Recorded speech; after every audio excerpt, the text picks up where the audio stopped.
Okay. So I left the code on so you could see I waited this long to create content. I waited this long.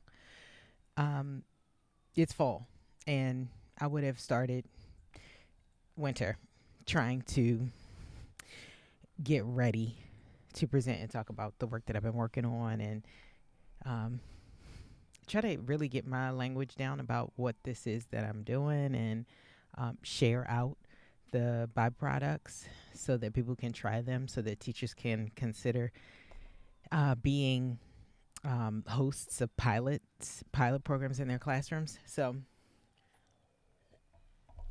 sorry, lubricating. Um, so one project effort that is ready to be placed in a classroom for a pilot is called the sensitivity map. There are two iterations of it, very close to three iterations of it, but the one that I'm holding right now is literally a placemat. I found a really great manufacturer that could do faux leather, so it feels like the placemats of old, where it you could spill something on it. Basically, it's durable. It's stretchy even a little bit, tiny bit. So the way that this would work, let me show it to you, Vanna White style.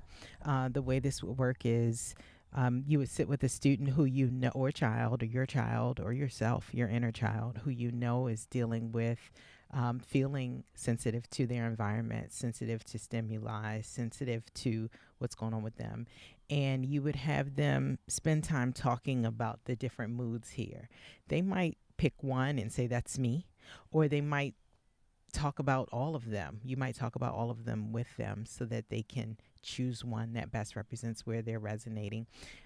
We have a set of stickers for every day of the week. So if you want to have them acknowledge where they're resonating, because one day they might be showing up in one place and another day somewhere else. So let me just show you a little bit about what's here. Like you have this artist here, and the artist over in the corner here easily absorbs the moods of others, cries easily, emotionally open. So that artist type of sensitivity would be open. And these are not negatives, these aren't positives, these are characteristics, and which brings you to the other ways that this can be kind of experienced, which is how do we talk about what are the strengths? How do we help them see the strengths and build on those strengths, as opposed to how do we change them? How do we make them act a way that we more easily know how to characterize or behaviorize or pathologize?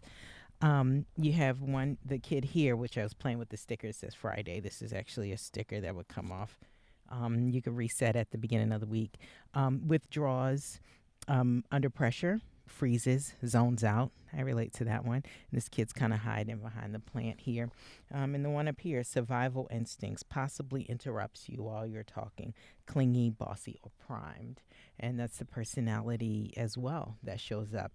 They're kind of sensitive to when there is something that requires survival instinct, or something that is, I wouldn't say danger as much as out of place in a way. So there is a book called The Sensitive Child. And it's about emotional sensitivity in children, which sometimes lends itself to a neurodiverse or neurodivergent adult. And in another video we can talk about what the difference of that is, but it means that that sensitivity is an indicator that you have a deep thinker, that you have a unique thinker, a unique learner. And if you can kind of key into where they're resonating, you can start a whole nother level of conversation about how to let new information in, how to contend with this sensitivity they have, because they'll likely have it their whole lives if it's showing up as a child. So thanks. How do you get rid of the white cord? If you know, let me know. Help me out. All right. I'll be back soon.